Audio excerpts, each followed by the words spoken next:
Hello dear students, good afternoon. I welcome you on Exampur Banking classes. My name is Maipal Singh और जैसा इस class में मैं आपको जो पढ़ाने वाला हूँ वो है नंबर सिस्टम। और नंबर सिस्टम में आपने देखा होगा कि नंबर सिस्टम में मैं दो पार्ट आपको ऑलरेडी पढ़ा चुका हूँ, जिसमें पहले पार्ट में मैंने बेसिक्स पढ़ाया था, सेकंड पार्ट में मैंने जो प्रीवियस ईयर क्वेश्चंस थे वो आपको पढ़ाए थे, राइट। और इस वाले पार्ट में भी मैं आपको पहले प्रीवियस ईयर क्वेश्चन दिखाऊंगा, नहीं तो आप कहेंगे कि सर ये वाला टॉपिक तो बैंक में कभी पूछा नहीं गया। तो मैं पहले आपको प्रूफ दिखाऊंगा कि भाई 2018 मेंस एसबीआई पीओ में ये क्वेश्चन पूछा गया था। तो मैं आपको सबसे पहले वो प्रूफ दिखा देता हूं, है ना। तो उसके बाद आपको बिलीव भी हो जाएगा कि सर जो बोल रहे हैं वो सही है। देखिए 2018 में यूनिट डिजिट से रिलेटेड क्वेश्चन पूछा गया था एसबीआई पीओ मेंस। आप क्वेश्चन पेपर देख लेना, एसबीआई पीओ मेंस में 2018 में ऐसा क्वेश्चन पूछा गया था। यहाँ पर वैल्यू कुछ अलग थी क्योंकि मैंने वैल्यू को चेंज किया है, बट यहाँ पावर ब्रैकेट में थी और इसके ऊपर ब्रैकेट में पावर, ये जो 27 है इसके ब्रैकेट के ऊपर है। जैसे ये 23 रेज टू पावर 21 है, ऐसे ये 27 पावर के फॉर्मेट में, राइट। तो ऐसा क्वेश्चन यूनिट डिजिट का क्वेश्चन आपसे पूछा जा चुका है। तो अब आप ये मत कहना कि सर यूनिट डिजिट का पूछा जा सकता है तो कुछ भी पूछ लिया जाएगा क्या नंबर सिस्टम से। डेफिनेटली कुछ भी। अगर आप एलसीएम एचसीएफ की बात करें तो उसके क्वेश्चंस ऑलरेडी आ चुके हैं एग्जाम में, यूनिट डिजिट के आ चुके हैं। तो इवन आपका रिमाइंडर थ्योरम भी मेंस के एग्जाम में आपसे पूछा जा सकता है। इसलिए कोई भी लीक पॉइंट आपको देना नहीं है, कोई भी ऐसा पॉइंट नहीं देना है जो आपको वीक शो करे जब सिलेक्शन की बात आए, राइट। तो मैं आज आपको जो पार्ट पढ़ाने वाला हूं ना, वो बेसिक्स ऑफ रिमाइंडर थ्योरम और यूनिट डिजिट इस टाइप के क्वेश्चंस को कैसे करते हैं वो मैं आपको सिखा दूंगा। और आपको ये अच्छे से सीख लेना है, बिकॉज ये फ्री के नंबर होते हैं। एक बार समझ में आ गया, लाइफ टाइम याद रहेगा, ठीक है। तो क्वेश्चन का पैटर्न आपने देख लिया। तो इस क्वेश्चन को करने के लिए बेसिक्स ऑफ रिमाइंडर थ्योरम आना चाहिए, इसलिए मैं रिमाइंडर थ्योरम पढ़ा रहा हूं, है ना। और रिमाइंडर थ्योरम में पढ़ा दूंगा तो अगर रिमाइंडर थ्योरम का भी क्वेश्चन कभी आएगा तो आप आराम से उस क्वेश्चन को कर पाएंगे। चलिए आगे बढ़ते हैं। तो और उसी के बेसिस पर एक और क्वेश्चन है कि ऐसा भी पूछा जा सकता है, उसमें तो ब्रैकेट के ऊपर पावर था, यहाँ पर 27 रेज टू पावर 27, उसके ऊपर भी पावर 29। तो अगर आपको ब्रैकेट में पावर देके पूछा जा चुका है तो बिना ब्रैकेट के भी पूछा जा सकता है ना। ये अपने हिसाब से मैंने क्वेश्चन लिया है कि बेस्ड ऑन लिखा हुआ है ना, बेस्ड ऑन। तो मैंने ये अपने हिसाब से लिया है बेस्ड ऑन। वो एक्चुअल क्वेश्चन वो था, बट उसके बेसिस पर ये भी तो पूछा जा सकता है ना।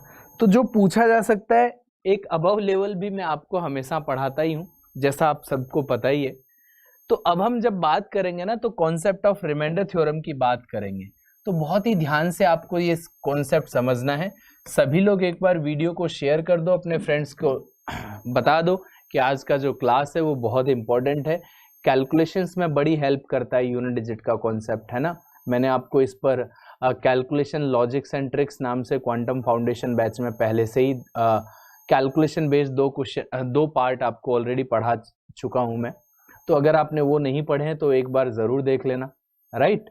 अब सभी लोग वीडियो को शेयर करना, लाइक करना और अपने फ्रेंड्स को बताइए कि आज का क्लास स्टार्ट हो गया है। Concept of remainder theorem. तो देखो नाम से ही पता लगता है रिमाइंडर थ्योरम। रिमाइंडर का मतलब क्या होता है आपका? रिमाइंडर का मतलब होता है शेषफल, अगर हिंदी वाले कुछ लोग हैं तो रिमाइंडर थ्योरम के क्वेश्चन में क्या होता है, आपको रिमाइंडर निकालना होता है। तो रिमाइंडर निकालने के लिए देयर आर सर्टेन प्रॉपर्टीज, कि आपको क्या बोला गया, remainders are multiplicative in nature. तो रिमाइंडर थ्योरम की ना 3 प्रॉपर्टीज होती हैं जिनके बेसिस पर आपसे क्वेश्चंस पूछे जा सकते हैं एग्जाम में, राइट। और रिमाइंडर थ्योरम का यूज उस टाइप के क्वेश्चंस, यूनिट डिजिट के जो डबल पावर वाले क्वेश्चंस हैं उनको सॉल्व करने के लिए होगा। तो इसलिए पहले रिमाइंडर थ्योरम पढ़ना जरूरी है, इसके बेसिक्स को पढ़ना जरूरी है। तो देखिए सबसे पहला जो प्रॉपर्टी होता है वो है आपका remainders are multiplicative in nature. इसका मतलब क्या? मल्टीप्लिकेटिव मतलब जो ये वाला पार्ट है, मल्टीप्लिकेटिव का मतलब क्या है? मल्टीप्लिकेटिव का मतलब है जो गुणा वाली प्रॉपर्टी होती है। जैसे एडिटिव इन नेचर बोलूं तो एडिशन वाली प्रॉपर्टी, यहाँ पर मल्टीप्लिकेशन मतलब गुणा वाली प्रॉपर्टी, या गुणा वाला नेचर क्या होता है रिमाइंडर क्या, शेषफल का, राइट। तो मैं एक एग्जाम्पल से आपको समझाऊंगा। एग्जाम्पल एक आपको सामने लिखता हूं कि मान के चलो अगर आपसे पूछा जाए कि आपको मान के चलिए आपको एक एग्जाम्पल दिया जाए, सपोज करो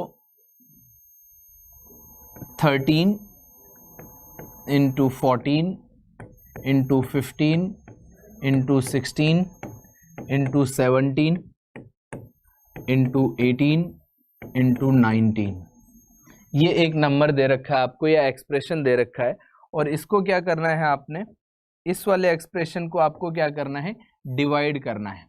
इस वाले एक्सप्रेशन को क्या करना है, डिवाइड करना है। किससे डिवाइड करना है, मान के चलो मुझे इसको ना 11 से डिवाइड करके रिमाइंडर फाइंड आउट करना है। क्या पूछ रहा है, रिमाइंडर निकालिए। रिमाइंडर क्या होगा, ठीक है। क्वेश्चन क्या बोल रहा है कि भाई 13 गुणा 14 15 16 इन सबको 19 तक मल्टीप्लाई करें और इसको अगर 11 से डिवाइड किया जाए तो रिमाइंडर क्या होगा। अब दो तरीके हो गए इसको सॉल्व करने के। दो तरीके क्या हो गए कि भाई या तो इन सबको मल्टीप्लाई करके एक्चुअल में 11 से डिवाइड करके रिमाइंडर निकाला जाए, तो वो तो कैलकुलेटिव हो जाएगा, या फिर वो तो थोड़ा लेंदी हो जाएगा, क्योंकि 13 गुणा 14 करने में फिर 15 से, फिर 16 से, फिर 17 से, फिर 18 से बहुत बड़ा नंबर बनेगा, फिर 11 से डिवाइड भी करना है। तो आपको बोला गया है कि remainders are multiplicative in nature. इसका मतलब क्या है, इसको हम दो तरीके से सॉल्व कर सकते हैं। दो तरीके क्या होंगे कि भाई ना 11 से इसको इंडिविजुअली डिवाइड करो, तो अगर मैं 13 को 11 से डिवाइड करता हूं तो रिमाइंडर क्या आएगा, 13 को अगर मैं 11 से डिवाइड करता हूं तो रिमाइंडर आएगा मेरा 2, और 14 को अगर मैं 11 से डिवाइड करता हूं तो रिमाइंडर आएगा 3, और 15 को करूंगा तो 4, और 16 को करूंगा तो 5, और इधर 6, और इधर 7, और इधर 8। तो इंडिविजुअल रिमाइंडर निकाल लिए मैंने। क्या बोल रहा है कि 13 को 11 से डिवाइड करो, फिर 14 को डिवाइड करो, सबको इंडिविजुअली डिवाइड करके उसके ऊपर रिमाइंडर लिख दो। तो अब इजी बन गया ना। अब तो बहुत छोटे छोटे नंबर आ गए। अब कोई जो रिमाइंडर मैंने लिखे हैं क्या वो 11 से डिवाइड होते हैं, नहीं होते। तो अब आपको, और इनके बीच में क्या है, मल्टीप्लिकेशन का साइन है, तो remainders are multiplicative in nature, मतलब मल्टीप्लाई का साइन है तो मल्टीप्लाई रहेगा, और एडिशन का साइन होगा तो एडिटिव नेचर है तो एडिशन का साइन रहेगा। तो मल्टीप्लाई का साइन इनमें एज इट इज चलेगा। अब आप क्या कर सकते हो कि यार इनको ना इस तरीके से मल्टीप्लाई कर दो कि 11 के मल्टीपल के आसपास आए, मतलब या तो वैल्यू 11 के आसपास आए, या तो 22 के आसपास, या तो 33 के आसपास, या तो 44 55 ऐसे नंबर्स में कन्वर्ट करना है। तो अगर मैं इन तीनों को मल्टीप्लाई करके लिख देता हूं, है ना, तो ये 24 बनाता है। तो 24 क्या होता है आपका, 24 11 के 22 के आसपास है ना, तो इसलिए अब मैं अगर कहूं कि यार इसको ना अगर आप मल्टीप्लाई करते, इसको 7 और इसके साथ मल्टीप्लाई करते तो बेटर रहता, तो 35 बनेगा। बाकी 6 और 8 को मल्टीप्लाई करें, 6 और 8 को मल्टीप्लाई करें तो 48। तो मैंने ये पेयर क्यों बनाए हैं, और वापस से वही पार्ट करना है हमने जो अभी किया था। अब ये पेयर बनाने का एक रीजन है। पेयर बनाने का एक रीजन क्या है कि अगर मैं रैंडम कुछ भी लिख देता, ऐसे 5 गुणा 6 करता तो यहाँ 30 आ जाता, और 7 इंटू 8 करता तो 56 आ जाता, है ना। अब वो 56 भी नजदीक आ रहा है, नो डाउट, 30 थोड़ा दूर हो जाता। तो कैसे भी कर लो, पेयर कैसे भी बना लो। आप ये भी बना सकते हो 4 गुणा 6 करके पेयर बना सकते थे, फिर 6 गुणा 5 करके पेयर बना सकते थे, है ना, या 7 के साथ 4 का पेयर बना सकते थे, डजेंट मैटर, क्योंकि आपको काम वही करना है और आंसर भी आपका वही आना है। तो अब वापस से क्या करो, अब पेयर बनाने, मल्टीप्लाई करने के बाद तो इनको कुछ मल्टीप्लाई करके लिख दो, सो दैट ये नंबर्स क्या है 11 से बड़े हो जाए, और ऐसे मल्टीप्लाई करो कि 11 के मल्टीपल के आसपास आए। तो अब वापस से आपको प्रोसेस रिपीट करना है। इंडिविजुअली डिवाइड करो, यहाँ पर 2 बचेगा, यहाँ पर फिर से 2 बचेगा, और यहाँ पर इंडिविजुअली 11 से डिवाइड करेंगे तो 4। अब वापस से इन सबको मल्टीप्लाई कर दो,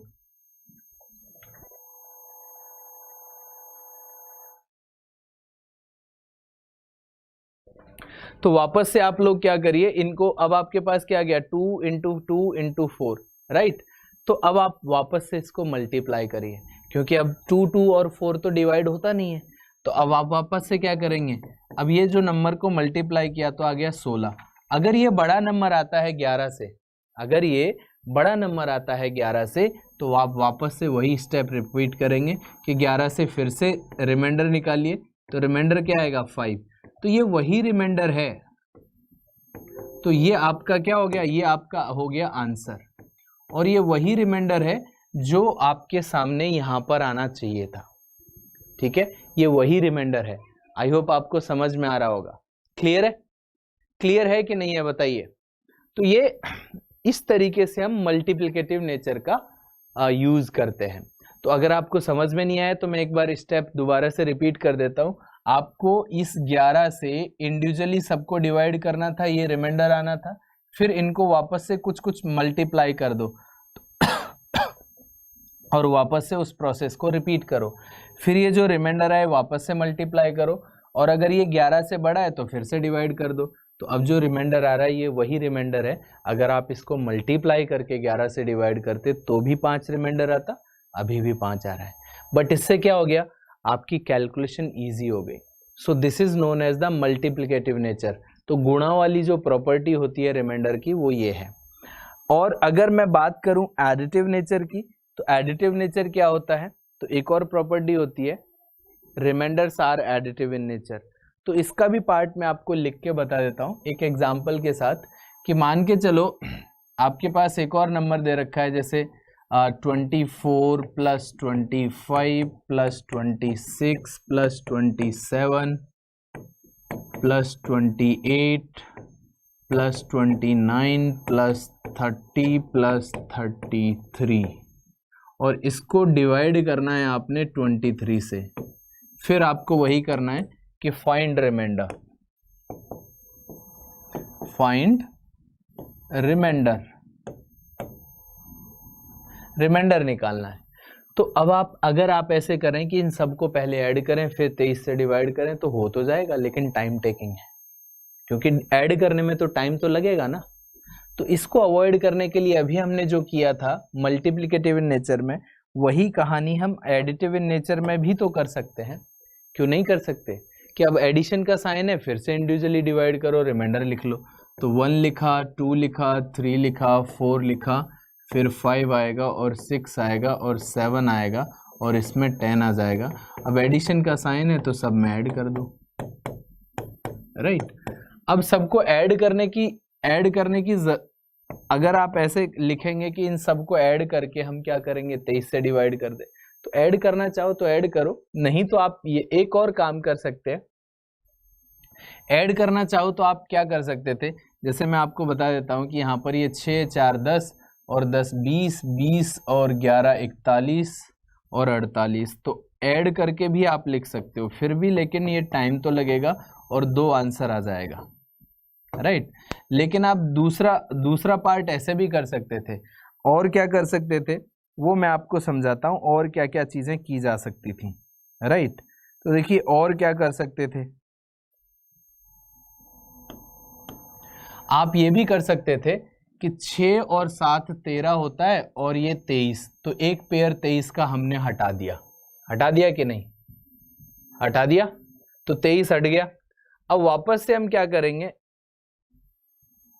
अच्छा मैंने यहाँ पर कुछ गलत किया होगा, ध्यान देना, 48 नहीं आएगा ये, तो ये 23 और आपका 9 कितना हो गया 32, 32 और 6 38 आएगा, ये 23 नहीं आ रहा है, सॉरी 38 आएगा।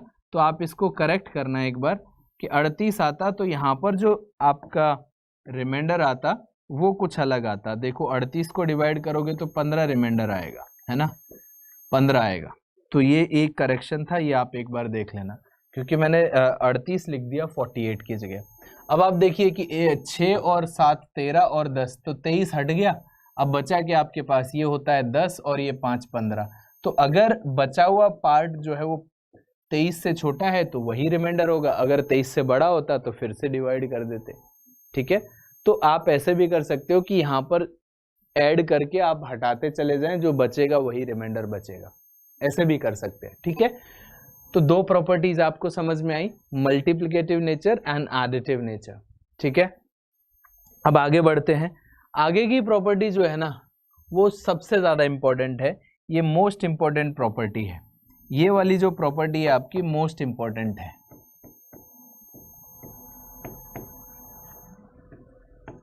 बस आपको समझना है कि ये मोस्ट इंपॉर्टेंट क्यों है, ये मोस्ट इंपॉर्टेंट है।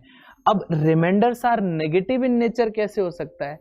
तो जैसे एडिटिव इन नेचर था वैसे ही नेगेटिव इन नेचर भी होगा। तो देखिए ये प्रॉपर्टी होती क्या है, इसको बहुत ध्यान से समझना। तो इसको समझाने के लिए एक छोटा सा एग्जांपल लेता हूं मैं आपको। अगर मैं आपसे कहता हूं कि अगर मैं 48 को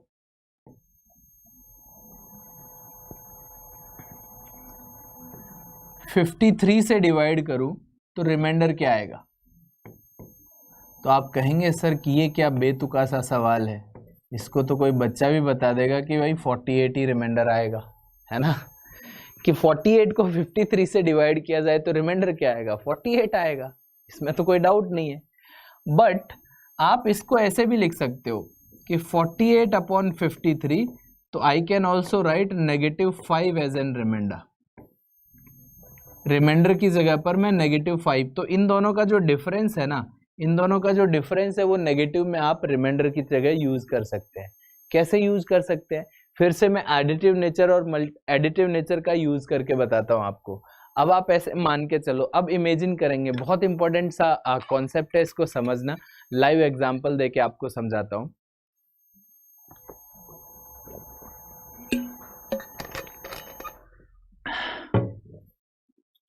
मान के चलिए आप सेकंड फ्लोर पर रहते हैं और टोटल मिला के उस सेकंड फ्लोर तक चढ़ने के लिए आपके जो स्टेप्स हैं या स्टेयर केस में आपकी स्टेयर्स जो हैं वो 53 हैं।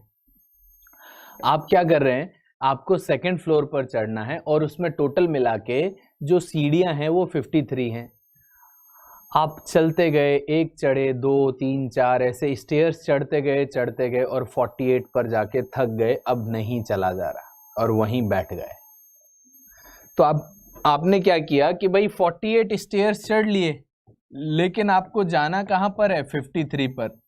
तो अब आप वहीं पर इमेजिन कर रहे हैं, यार मैं रूम में पहुंच गया हूं और बेड पर लेटा हुआ हूं।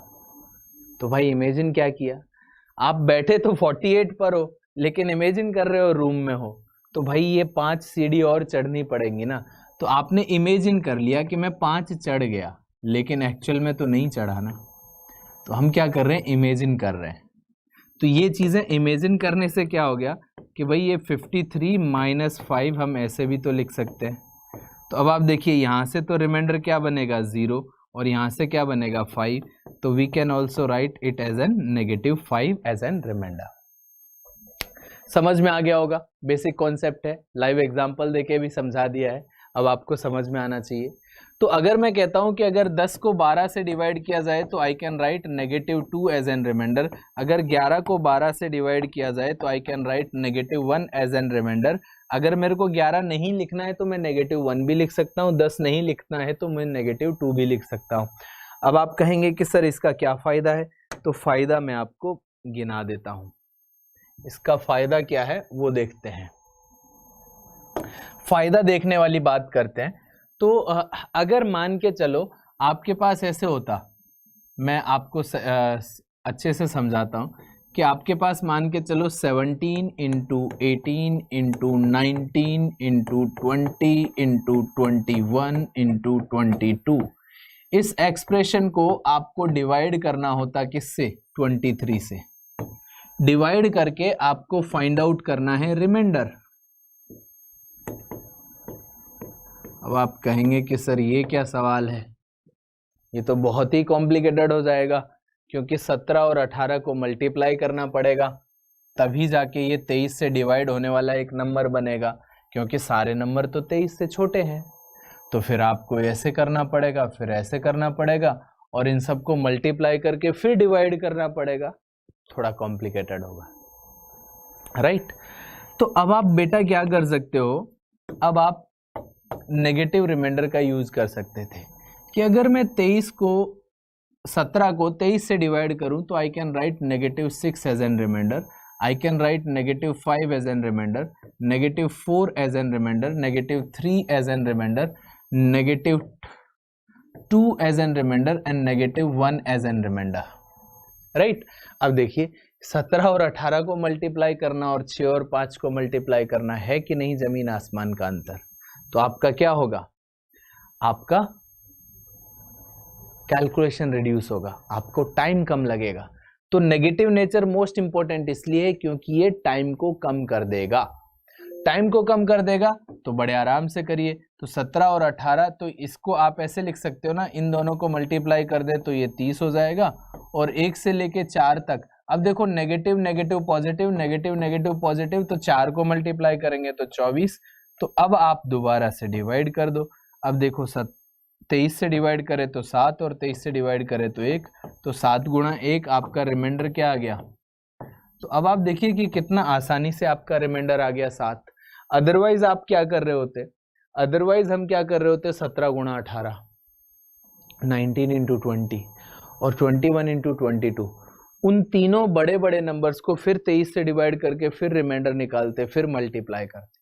यहाँ पर देखिए अब कितना आसान बन गया। तो नेगेटिव नेचर क्या करता है, आपकी कैलकुलेशंस को कम करता है। तो ये 3 प्रॉपर्टीज का 1-2 क्वेश्चन करेंगे, उनमें यूज होगा, और बाकी फिर हम यूनिट डिजिट के कॉन्सेप्ट पर आ जाएंगे जो आपसे 2018 मेंस में एसबीआई पीओ में क्वेश्चन पूछे गए थे, राइट। तो चलिए क्वेश्चन क्या है, देखो अगर मैं 59 को पावर है 125, उसको 58 से डिवाइड करता हूं तो रिमाइंडर क्या आएगा। मैं आपको जल्दी से 10 सेकंड का 15 सेकंड का टाइम देता हूं, आप मुझे करके बताएं, और हो सकता है आपने करके बता भी दिया हो, है ना, क्योंकि ये तो बहुत ही आसान क्वेश्चन है, बहुत आसान है, तो आपको जल्दी से इसको सॉल्व करना चाहिए, जल्दी से करिए।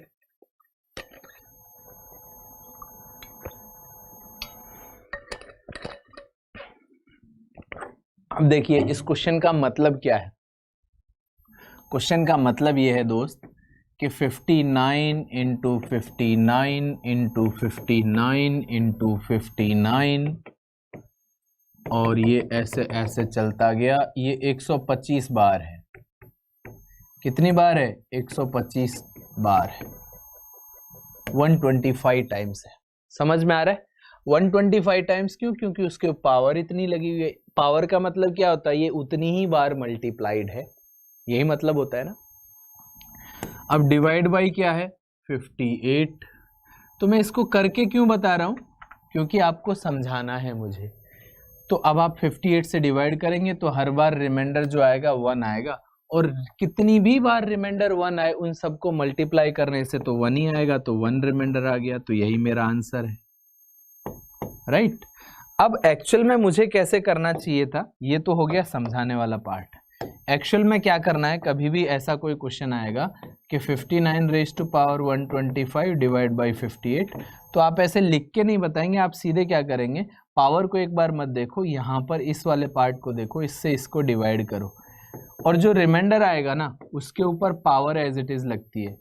तो वो 1 के ऊपर पावर 125, तो रिमाइंडर तो 1 ही आएगा, ऐसे करना होता है। ये तो मैंने आपको समझाने के लिए लिखा था, ठीक है, हो गया होगा। अब थोड़ा दिमाग लगाने वाला क्वेश्चन आपको देते हैं, ठीक है। अब देखिए आपको दिमाग लगाना पड़ेगा इस क्वेश्चन में। क्वेश्चन क्या बोल रहा है, 67 raise to power 121 divide by 65 find the remainder. तो आपको शेषफल बताना है, राइट। अब देखो यहाँ पर रिमाइंडर क्या है, 1 नहीं आएगा। 65 से 67 को डिवाइड करोगे तो रिमाइंडर 2 आएगा, और उसके ऊपर पावर भी 121 है। तो आपको इसमें कुछ अपना दिमाग लगाना पड़ेगा, तभी आप क्वेश्चन को सॉल्व कर पाएंगे, नहीं तो आपसे फिर से नहीं होगा, आप अटक जाएंगे। तो जल्दी से इस क्वेश्चन को आप सॉल्व करें, जो भी आपका आंसर आता है वो मुझे बताएं। तो मैंने आपको ऑप्शंस क्यों नहीं दिए, सो दैट आप कुछ अपना एफर्ट करें, कुछ जान लगाएं अपनी, नहीं तो ABCD खेलना स्टार्ट कर देते हो आप लोग। तो जल्दी से क्वेश्चन को सॉल्व करिए।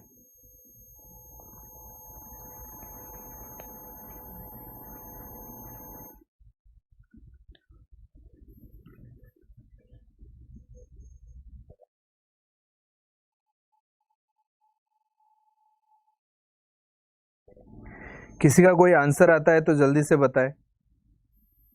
एनी आंसर,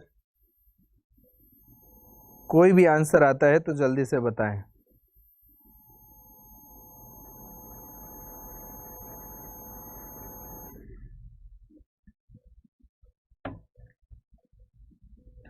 तो चलिए मैं आपको सॉल्व करके बताता हूं। देखिए बहुत ही ध्यान से समझ लेना, क्वेश्चन बहुत आसान है, बस आपको प्रॉपर्टीज का यूज करना था। तो देखिए आपको क्या दे रखा था कि 67 रेज टू पावर 121 है, 121 डिवाइड बाई 65 है। तो आप इसको सीधे सीधे क्या लिखोगे कि 67 को 65 से डिवाइड करूंगा तो 2 रिमाइंडर आएगा, तो 2 के ऊपर पावर 121 लगा दो और 65 नीचे लिख दो। ठीक है, अब आपको क्या करना है, अब आपको 2 की ऐसी पावर सोचनी है जो कि आपके 65 के बराबर हो, 2 का ऐसा पावर जो 65 के बराबर हो। तो 2 का ऐसा कौन सा पावर होता है जो 65 के बराबर होगा? तो आपको सीधे सीधे दिमाग में आएगा कि यार 2 का जो पावर अगर 6 किया जाए तो 64 हो जाता है। तो मैं भी वही कह रहा हूं कि 2 की पावर 6 में इसको कन्वर्ट कर दो, 6 से डिवाइड करोगे तो कितनी बार डिवाइड होगा? 121। तो 121 कंप्लीटली 20 टाइम्स डिवाइड होगा और एक रिमाइंडर आएगा। तो ये जो रिमाइंडर है वो 2 के ऊपर वापस से पावर के फॉर्मेट में लगेगा और नीचे 65, राइट। तो इसको अब आप क्या लिख सकते हो कि ये 64 रेज टू पावर 20 आ गया और इंटू 2 अपॉन में 65 आ गया। ठीक है, समझ में आ गया? तो ये कैसे लिखा? तो अगर आपको पावर 6 अंदर लेके आना है तो इसको आप क्या करेंगे? 6 से डिवाइड करेंगे, क्योंकि पावर 6 अंदर लेके आना है। और जितनी बार डिवाइड होगा जो क्वोशेंट आएगा, आपका क्वोशेंट कितना आ रहा था 20, वो इसके ऊपर लग जाता है, और जो रिमाइंडर आता है वो इसके ऊपर पावर के फॉर्मेट में। तो अब आप देख रहे होंगे ये 120 पावर बना देगा और 1 साथ में लगा हुआ है, तो 121 अभी भी पावर मेंटेन्ड है। ठीक है, अब आप सीधे सीधे देखो कि यहां पर अगर मैं 64 को 65 से डिवाइड करता हूं तो I can write -1 as an remainder, और -1 के ऊपर पावर क्या है? 20। तो -1 के ऊपर पावर अगर इवन हो ना तो वो +1 में कन्वर्ट हो जाता है, उसके लिए फिर दोबारा से कुछ करने की जरूरत नहीं है। तो ये पावर पॉजिटिव में कन्वर्ट हो जाएगी, दैट मीन्स इस पूरे नंबर से हमें 1 रिमाइंडर आने वाला है, और यहां से आपको 2, तो एक्चुअल में हमारे पास 2 रिमाइंडर आ जाएगा। तो देखिए कितना बड़ा सा क्वेश्चन लग रहा था और बड़े आराम से हो गया, राइट? हो गया कि नहीं हुआ? आप खुद ही बताइए, है ना? ये वाली बात समझ में आई कि 65 को 64 को 65 से डिवाइड करूंगा तो -1 रिमाइंडर आएगा। -1 के ऊपर पावर इवन लगती है तो वो +1 में कन्वर्ट हो जाता है, तो 1 रिमाइंडर इस पूरे पार्ट से आएगा और 2 उधर से, तो 1 × 2 2 आ गया। अब 2 65 से तो छोटा है ना, तो 2 ही रिमाइंडर आ जाएगा। ठीक है, एक और क्वेश्चन करते हैं रिमाइंडर थ्योरम से रिलेटेड। ये वाला क्वेश्चन है, आप आराम से इस क्वेश्चन को सॉल्व करिए जल्दी से।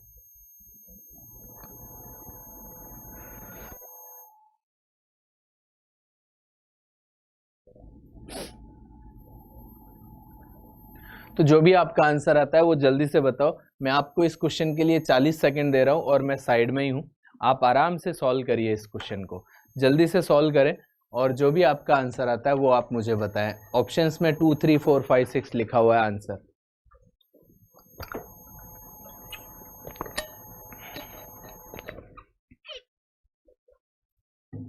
और आपको सारी प्रॉपर्टीज भी बता दी मैंने, 3 प्रॉपर्टीज बताई ना, multiplicative in nature, additive in nature and negative in nature.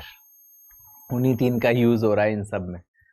तो अगर ये आ जाएगा तो कभी आपके पास अगर रिमाइंडर थ्योरम का कोई क्वेश्चन आया तो वो भी कर पाएंगे, और जो डबल पावर वाले यूनिट डिजिट वाले क्वेश्चंस थे उनको भी आप बड़े आराम से कर पाएंगे। इसको मेरा पढ़ाने का पर्पज यही है कि अगर आ जाए तो आप कर पाएं, क्योंकि ये आसान चीजें हैं। किसी का आंसर आया? जल्दी से जल्दी बताओ भाई, और वीडियो को शेयर करो, लाइक करो, इतनी बेहतरीन चीजें आपको पढ़ाई जा रही हैं, कहीं तो भेजा करो इनको।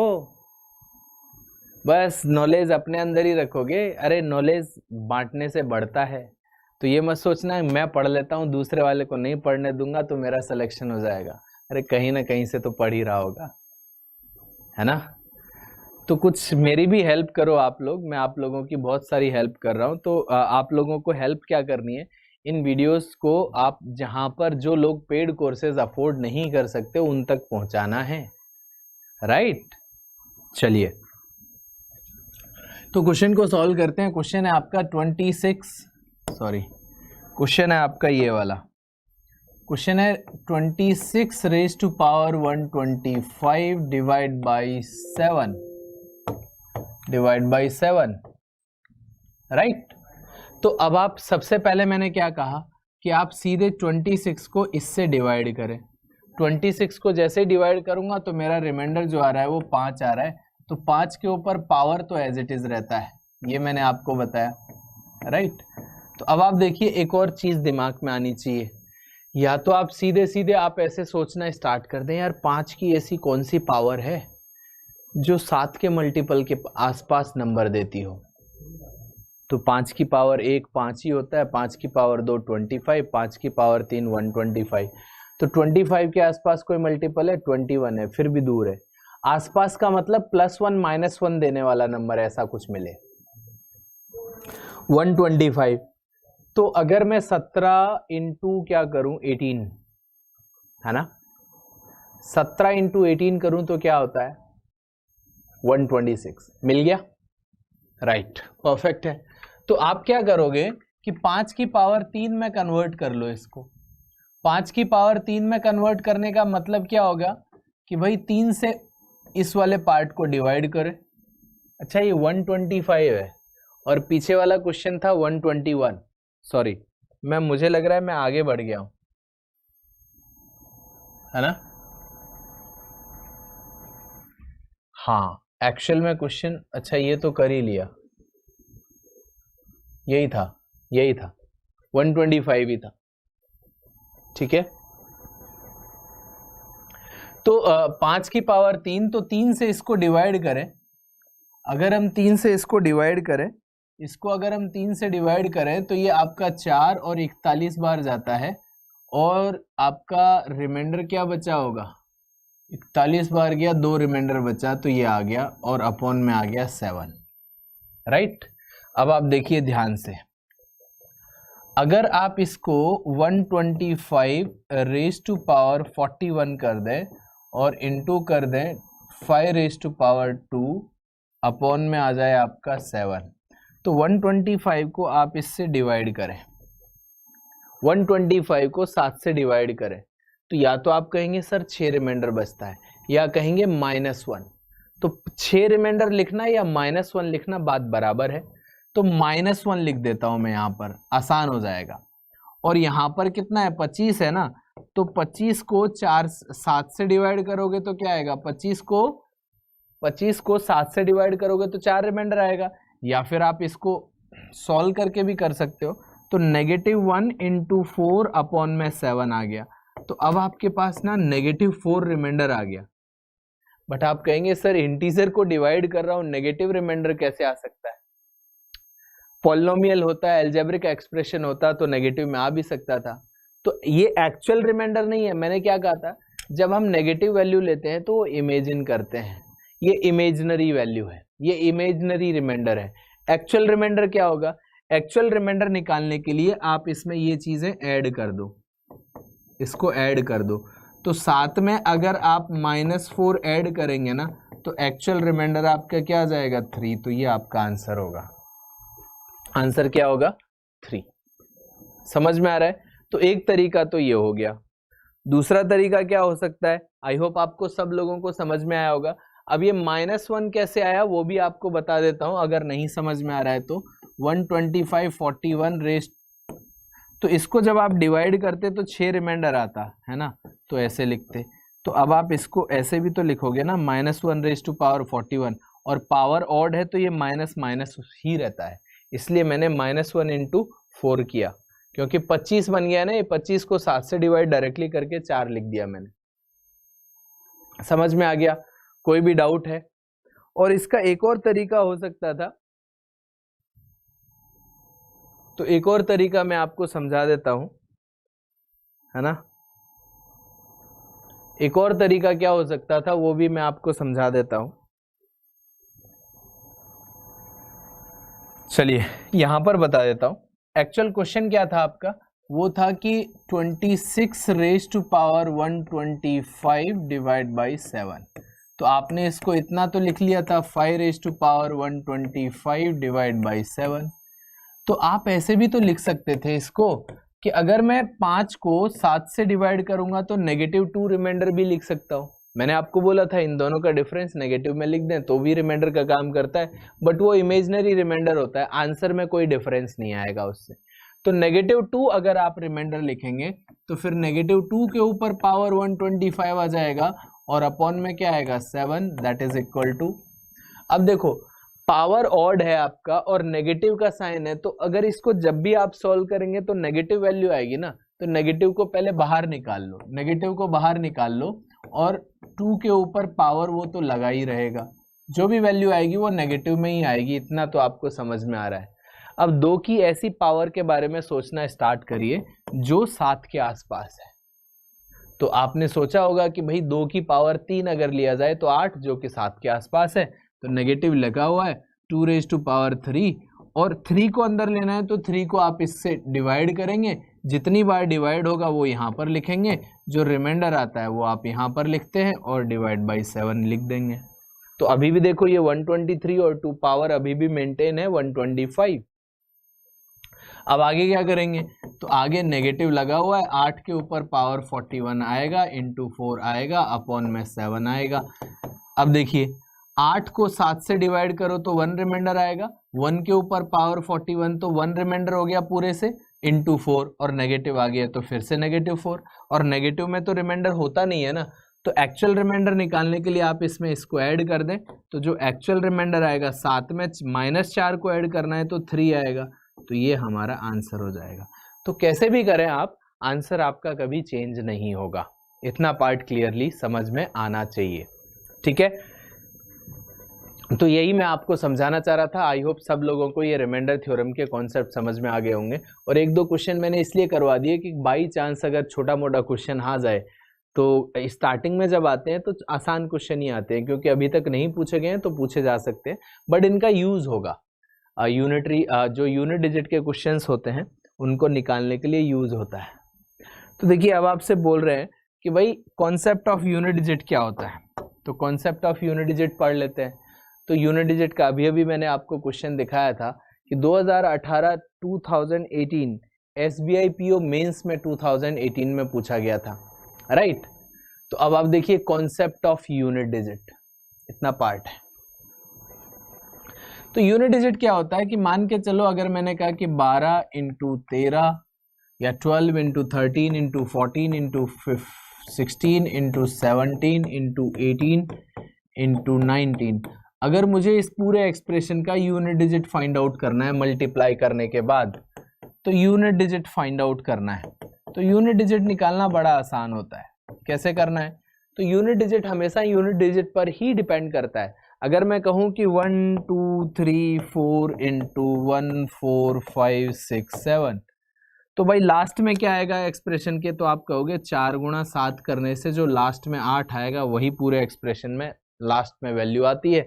आगे x y z कुछ भी रहे लेकिन इसके एंड में तो 8 ही आएगा, राइट। तो यहाँ पर भी वही कहानी है कि भाई जब मैं इन दोनों को मल्टीप्लाई करूंगा तो इनका यूनिट डिजिट 6 आएगा, इन दोनों को मल्टीप्लाई करूंगा तो फिर से 6 आएगा, 4 आएगा, 24 होता है ना, और 7 और 8 आपका 6 देता है, और 9 एज इट इज है। अब इन दोनों का यूनिट डिजिट ये है, तो इन दोनों के यूनिट डिजिट के आगे क्या आ रहा है उससे कोई लेना देना नहीं है, लेकिन 6 और 9 को मल्टीप्लाई कर दूं तो फिर से 4 आएगा, है ना। 4 और 4 को मल्टीप्लाई कर दूं तो फिर से 6 आ जाएगा, और 6 और 6 को मल्टीप्लाई कर दूं तो लास्ट में क्या आने वाला है 6। तो यूनिट डिजिट पता लग गया। आप कंटिन्यूएशन में भी कर सकते थे कि 12 × 13 × 14 × 16 × 17 × 18 × 19, राइट। आप कैसे कर सकते थे, 2 × 3 6 देगा, 6 × 4 4 देगा, 4 × 6 फिर से 4 देगा, 4 × 7 आपका 8, 8 और 8 4, और 4 और 9 आपका क्या देता है 6, 36 आता है ना लास्ट में।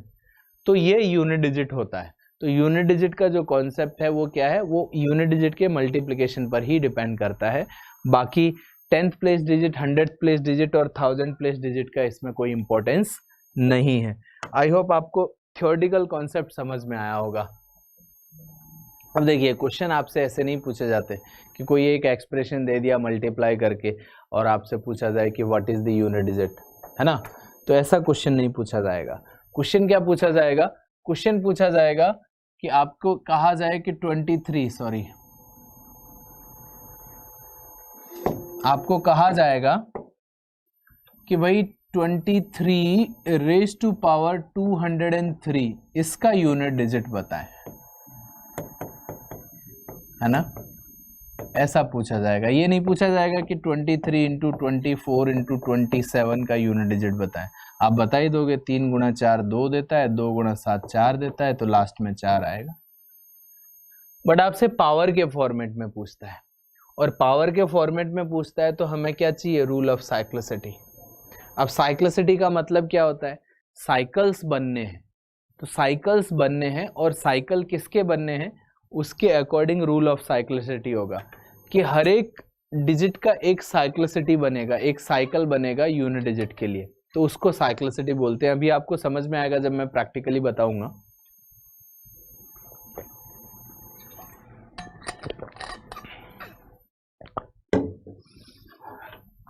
देखिए आगे बढ़ा जाए तो आपको क्या बोला गया? 23 का पावर, आपको बोला गया 23 का पावर 203 का यूनिट डिजिट बताए। तो मुझे क्या पता होना चाहिए? 3 का साइक्लिसिटी। साइक्लिसिटी का मतलब क्या है वो आपको अब समझ में आएगा कि 3 की power 1, 3 raise to power 2, 3 raise to power 3, 3 raise to power 4, 3 raise to power 5, 3 raise to power 6, 3 raise to power 7, इनके यूनिट डिजिट आप मुझे बताते जाएं।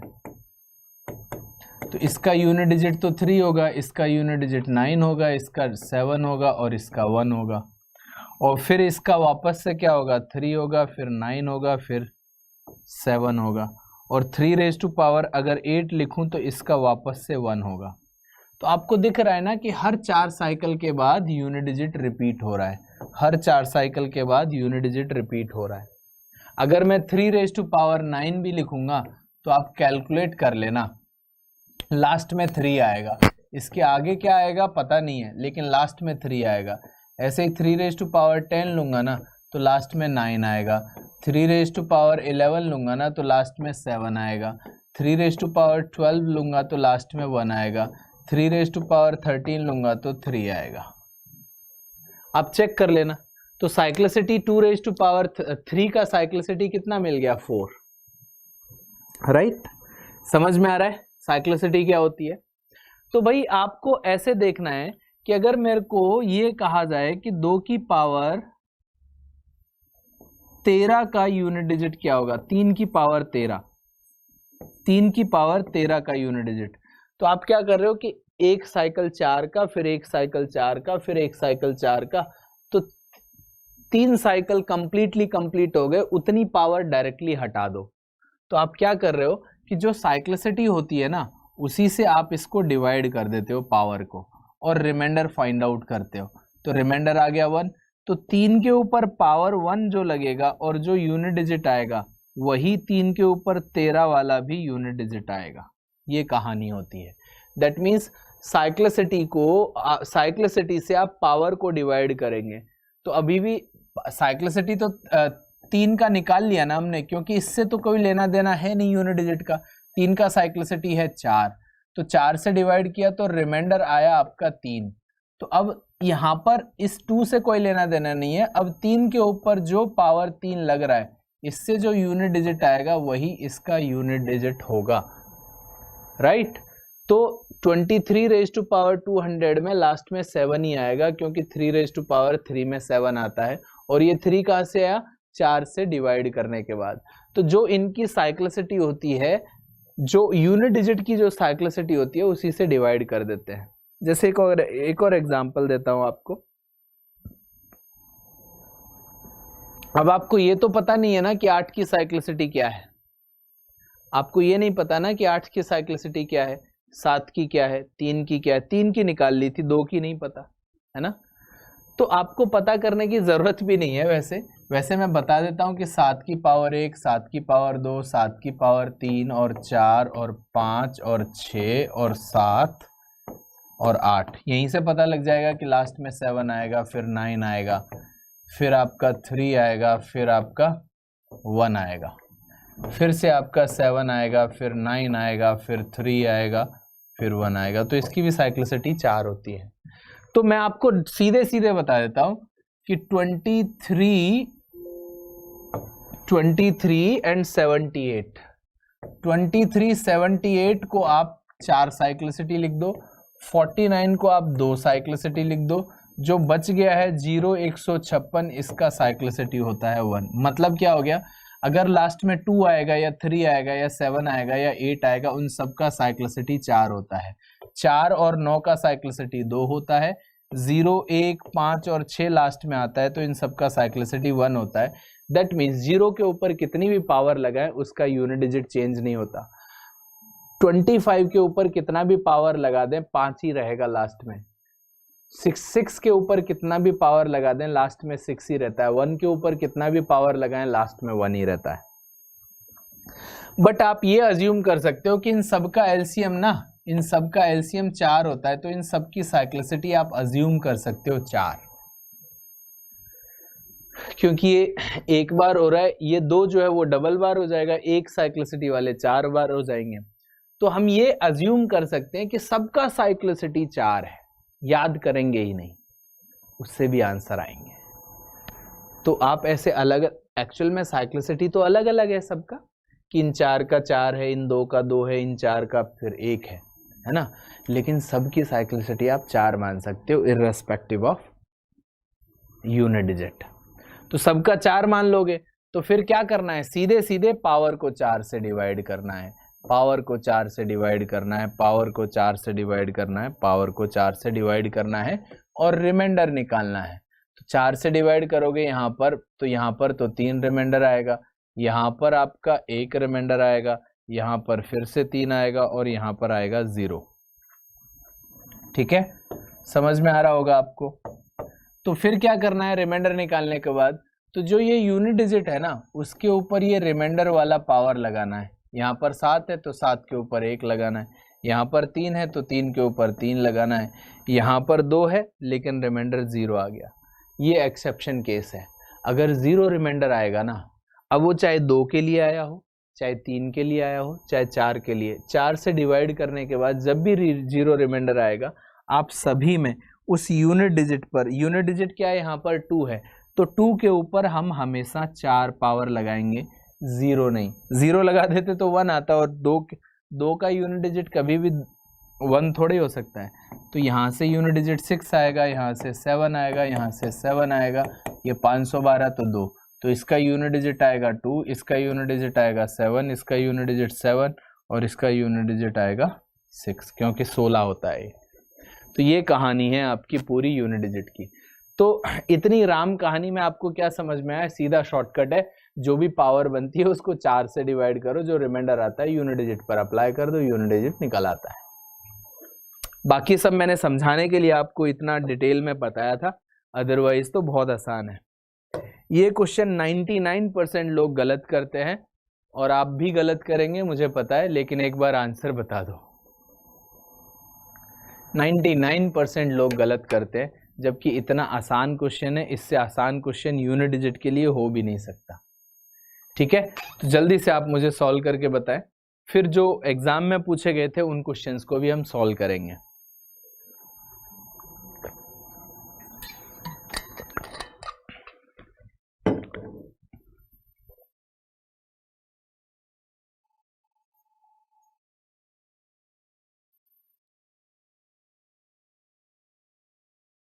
चलिए अब मैं आपको सॉल्व करता हूं, what is the unit digit of first 119 whole number. तो आप क्या करते हो, यहां पर ये क्या बोल रहा है, यहां पर सीधे सीधे ये बोल रहा है कि पूर्ण संख्याओं का योग, पूर्ण संख्या होल नंबर बोलते हैं ना, और होल नंबर 0 से स्टार्ट होते हैं। तो 119 फर्स्ट होल नंबर है ना, तो 0 से लेके 118 तक ही होते हैं ये। और आप क्या करोगे, आप आंसर करोगे 0, जबकि वो आंसर नहीं है, क्योंकि आपने तो किया होगा कि 118 नंबर है, इन सब का सम करना था, तो इन सब का सम क्या किया होगा आपने, 119 और 120 डिवाइड बाई 2 किया होगा। जबकि ये 0 से लेके 118 तो है तो 119 नंबर, लेकिन 0 का तो कोई मतलब नहीं है ना, तो 1 से लेके 118 तक का सम भी तो 118 इंटू 119 बाई 2 होगा, राइट, बाई 2 होगा। तो जब आप इसको डिवाइड करेंगे, तो ये आपका 59, तो 9 इंटू 9 आपका 1 यूनिट डिजिट देगा। तो मैंने आपको हमेशा कहा है ना, जब मैं 4 आपके ऑप्शंस लिख देता हूं ना, वहां पर दूसरा ऑप्शन में 5वां ऑप्शन इसलिए नहीं लिखता कि वो कहीं ना कहीं मिसिंग है ज्यादातर, या नन ऑफ दीज आपको आंसर करने को बोलता हूं। तो मुझे पता था कि ज्यादातर लोग आपको या तो ये आंसर देने वाले हैं या तो 2 आंसर देने वाले हैं, राइट, क्योंकि वो इसको कट नहीं करते, फिर सीधे 8 इंटू 9 72, तो 2 आंसर कर देते। तो एक्चुअल आंसर क्या है, 1 है। समझ लेना ध्यान से, एक्चुअल आंसर क्या है, 1 है। क्लियर है? चलिए आगे बढ़ते हैं। अब पावर वाले क्वेश्चन आ गए। तो पावर वाले क्वेश्चन में मैंने आपको सीधे सीधे बताया कि भाई कुछ नहीं करना, 118 के ऊपर जो भी पावर लगा हुआ है और 87 के ऊपर जो भी पावर लगा हुआ है, तो एक तो ये 11 इसके आगे काम का नहीं है, 8 इसके काम का नहीं है, तो यहां पर ये वाला पार्ट और ये वाला पार्ट यूनिट डिजिट काम का होता है। और सब में मैंने बोला है इसको 4 से डिवाइड करो, तो यहां से 4 से डिवाइड करोगे तो 1 रिमाइंडर आएगा, यहां पर 4 से डिवाइड करोगे तो 3 रिमाइंडर आएगा, और मल्टीप्लिकेशन का साइन है तो 8 के ऊपर 1 इंटू 7 के ऊपर क्या लगेगा, 3, तो यहां से तो आपका यूनिट डिजिट 8 ही आएगा, और यहां से 343 तो 3, तो 3 गुणा 8 आपको लास्ट में यूनिट डिजिट क्या मिलेगा, 4, तो आंसर क्या हो जाएगा, 4। तो इतने आसान क्वेश्चन होते हैं ये, ठीक है। नेक्स्ट क्वेश्चन सॉल्व करें। अब अगर ऐसा भी कोई क्वेश्चन आएगा तो बड़े आराम से होगा, सोच लो कैसे होगा। 6 के ऊपर कोई भी पावर, 6 के ऊपर जो भी पावर लगाए सबको 4 से डिवाइड करना है, 4 से डिवाइड करना है, सबको 4 से डिवाइड करना है, सबको 4 से डिवाइड करना है। तो भाई 6 के ऊपर पावर 1 लगेगा क्योंकि रिमाइंडर 1 आएगा, इंटू 9 के ऊपर, अब इसका तो कोई मतलब नहीं है ना, केवल इसका मतलब है, इसके ऊपर 3, और 4 के ऊपर ये, अब देखो यहां पर 0 रिमाइंडर आ रहा है, जब भी 0 रिमाइंडर आता है तो उसके ऊपर 4 पावर अप्लाई करते हैं, और यहां पर भी 2 है ना, तो 2 के ऊपर यहां पर भी 0 रिमाइंडर आ रहा है, तो यहां पर भी 4 अप्लाई करेंगे। यही मैंने बताया था, 0 रिमाइंडर आता है तो वो एक्सेप्शन केस है। तो अब आपके पास यहां से क्या मिलेगा, 6 इंटू ये कितना होता है आपका 729, तो लास्ट में 9 आएगा, और 4 की पावर 4 आपका कितना होता है, या तो आप कह लो 16 तो 6 आ जाएगा, इंटू और ये 16 का 6 आएगा। तो देखिए आपका इससे 36 और फिर से 6 और 6, तो ये लास्ट में 4 आएगा, क्योंकि 9 से और मल्टीप्लाई करना है, तो आंसर हो गया 4। या फिर आप पहले ही कर सकते थे कि 6 इंटू 9 क्या होता है, 4, 4 इंटू 6 क्या होता है, 4, और 4 इंटू 6 क्या होता है, फिर से 4, 24 होता है ना, 4 इंटू 6, तो 4 आंसर आ गया लास्ट में, ठीक है। अब आपका क्वेश्चन आता है जो एग्जाम में आपसे पूछा गया था, एग्जाम में ये क्वेश्चन आपसे पूछा गया था SBI PO मेंस में, तो इसलिए मैं ये पूरी कहानी बता रहा हूं कि क्वेश्चन आ चुका है और आपसे कभी भी पूछा जा सकता है। आप लोग इन चीजों को लाइटली लेके, अब अगर एक भी मार्क्स का, अगर मान के चलो कट ऑफ आया आपका 76 और आपके मार्क्स आए 75, तो कितना बुरा लगेगा, है ना। तो ऐसा कोई भी पॉइंट नहीं छोड़ना है जहां से आपका सिलेक्शन रुक जाए। या फिर मान के चलो आपने प्री और मेंस दोनों निकाल दिए, मैंने एक एग्जांपल दिया है आपको, सक्सेस स्टोरी मैंने की थी एक सोनिया नाम की स्टूडेंट की, जिसके SBI PO में 51.12 स्कोर था और कट ऑफ निकला था 51.16 कुछ ऐसे। अगर उसको 1 नंबर मिला होता तो वो SBI PO में ज्वाइन करती, लेकिन अभी IBPS PO है, वो बैंक ऑफ बड़ौदा में आई थिंक वर्क कर रही है, अदरवाइज तो 1 नंबर की वजह से रह गई थी। तो अगर ऐसा कुछ उसे आ रहा होता तो वो कर देती ना। तो आपको 1 नंबर की भी कमी नहीं छोड़नी है। तो स्ट्रेस मैनेजमेंट की बात करते हो ना आप, तो स्ट्रेस मैनेजमेंट का सबसे पहला तरीका क्या है कि पूरे सिलेबस को घोंट के पी जाओ, उसके बाद स्ट्रेस मैनेज होता है। नहीं तो स्ट्रेस यही रहेगा, यार मैंने वो नहीं पढ़ा, मैंने ये नहीं पढ़ा, फिर तो आपका स्ट्रेस मैनेज हो लिया और एग्जाम भी हो लिया। आधे तो परेशानी यही है कि आप सिलेबस पूरा खत्म ही नहीं करते हो अपनी तरफ से, और कम से कम 3-4 बार सिलेबस खत्म होना चाहिए, तब जाके तो स्पीड आएगी ना। चलिए इस क्वेश्चन को सॉल्व करना सिखाता हूं आपको। ओके, सो जल्दी से इस क्वेश्चन को सॉल्व करना सीखते हैं, ठीक है। तो देखिए unit digit of the number, तो ये बता रहे हैं। अब देखो ये ब्रैकेट में लिखा हुआ है, ध्यान से समझना, ये ब्रैकेट में लिखा हुआ है 653, इसके ऊपर पावर है 25, फिर ऐसे ब्रैकेट लगा हुआ है, उसके ऊपर पावर है 27, और ऐसे ही ये वाला पार्ट है 57, ब्रैकेट में 23 है, फिर एक और ब्रैकेट लगा हुआ है, ये स्मॉल ब्रैकेट है वो करली ब्रेसेस हो गया तो 21। तो ब्रैकेट जब लग जाता है ना, तो इसका मतलब सिंपल ये होता है कि 653 रेज टू पावर 25 इंटू 27, बस इतना सा मतलब होता है। और दूसरे वाले पार्ट का 57 23 इंटू 21, बस इसका इतना सा मतलब है ब्रैकेट लग जाने से। जैसे मैं आपको कहता हूं कि 2 रेज टू पावर 3, और फिर कहूं कि 2 रेज टू पावर 2 और ब्रैकेट लगा के कहूं 3, तो इसका मतलब तो सीधा क्या होता है 2 into 3 that is equal to 2 raise to power 6। और इसका मतलब क्या होता है, इसका मतलब ये होता है कि 2 के ऊपर जो पावर लगी हुई है ना, उसके ऊपर भी पावर 3 है, दैट मीन्स 2 का गुणा 3 बार करना है। तो इसका मतलब तो होता है 2 रेज टू पावर 8। तो ये दोनों बराबर नहीं होते हैं। अगर पावर डायरेक्टली लगाए तो कहानी अलग है, और लेकिन ब्रैकेट के साथ लगाए तो इन दोनों को मल्टीप्लाई करके पावर आ जाती है। तो ये क्वेश्चन बहुत आसान था। अब आपको सीधे सीधे क्या करना था, इस वाले पार्ट को 4 से डिवाइड कर दे और रिमाइंडर निकालें, इस वाले पार्ट को 4 से डिवाइड कर दे और रिमाइंडर निकालें, और इसके ऊपर वो पावर लगेगी। तो देखो 4 से डिवाइड करोगे तो 4 से यहाँ पर 1 इंटू और यहाँ पर 3, तो 3 रिमाइंडर आएगा, तो 3 के ऊपर 3 पावर, तो लास्ट में इसका यूनिट डिजिट तो आएगा 7, और यहाँ पर रिमाइंडर क्या आएगा देखो 1, और फिर से यहाँ पर क्या आ रहा है, यहाँ पर आ रहा है 3, तो 1 इंटू 3 मल्टीप्लीकेशन में है ना, तो यहाँ पर भी रिमाइंडर 3 आएगा, तो लेकिन यहाँ पर 7 के ऊपर 3 पावर तो वो 343 होता है, तो लास्ट में 3 आएगा। तो इसका जो क्वांटिटी 1 आएगी वो तो 7 आएगी, और क्वांटिटी 2 आएगी वो 3 आएगी, तो 7 इज ग्रेटर देन 3, ये आपसे पूछा गया था। तो quantity 1 is greater than quantity 2। Unit digit of the number quantity 1 है, यहाँ पर 3 निकला है। सारी कहानी आपको समझ में आई कि नहीं आई, बताइए जल्दी से, आप मुझे बताएं ये कहानी आपको समझ में आई कि नहीं। अगर किसी को भी कोई डाउट है तो मैं दोबारा से एक बार क्लियर कर दूंगा। सीधे सीधे क्या करना है मैं दोबारा से आपको बता देता हूं, ये सारी कहानी आपको समझ में आई होगी। कुछ भी नहीं करना है आपने, सीधे सीधे ये करना है कि भाई इन दोनों को मल्टीप्लाई करके ये लिखना था 653, और ये 25 और गुणा 27, और इसको 4 से डिवाइड करना था।